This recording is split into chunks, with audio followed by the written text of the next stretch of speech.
Iranian missiles have been intercepted over Jordan, and this is the fresh claim that's coming in from the IDF.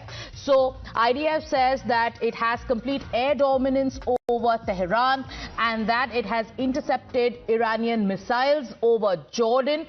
Israel, in fact, this is how Iran has responded.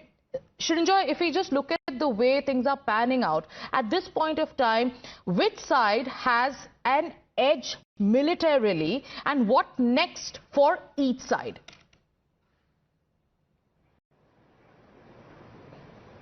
Well, at this point, it's very hard to say from what is happening vis-a-vis because of the fog of war.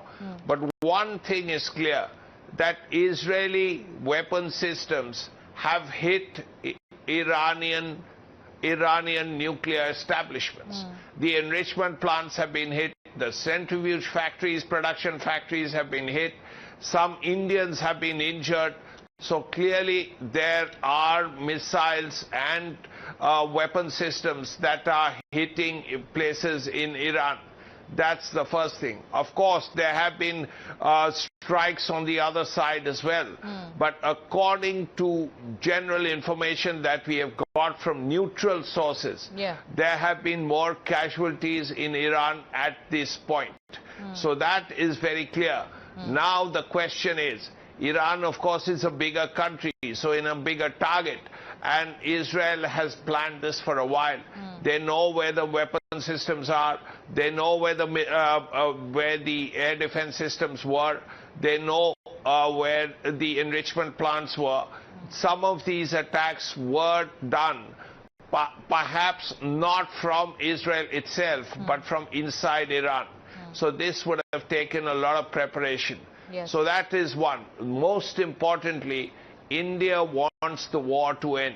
And Prime Minister Narendra Modi has made it clear once again that the 21st century is not a time for war. Absolutely. And, you know, Shrinjoy, amid all of this, the escalation between both sides, the comments from world leaders, there is also speculation and a larger conversation about the possibility of a regime change in Iran, because that was a comment made by Benjamin Netanyahu. Then you had the defense minister of Israel saying that, you know, Khamenei could meet the fate of Saddam Hussein. Why do you think Israel right now is ratcheting up this narrative of a regime change in Iran?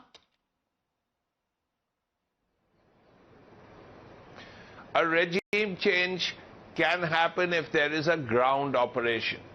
Now, a ground operation in Iran is not likely to be very easy because Iran has a population of 90 million.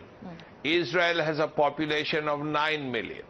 Secondly, to have a regime change, to have a ground operation, you will require American help. Now, is that forthcoming? That's the next question. If America wants to send its troops into Iran to fight a ground war, then it's a long-term issue because Iran is a big country and therefore you can start a war, but it's not so easy to know how a war will end. Iran is bigger than Iraq. Iraq was difficult enough. Even today, there are still problems in Iraq all these years later.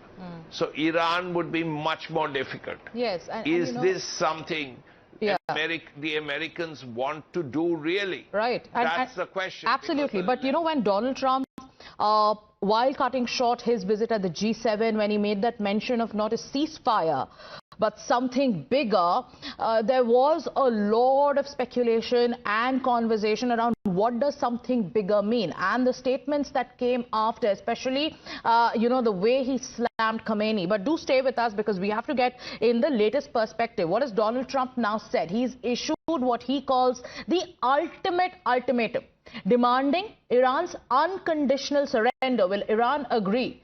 But Donald Trump has said that the US has not yet decided whether to take any further action. And now there's also the Russia angle. In fact, it is Putin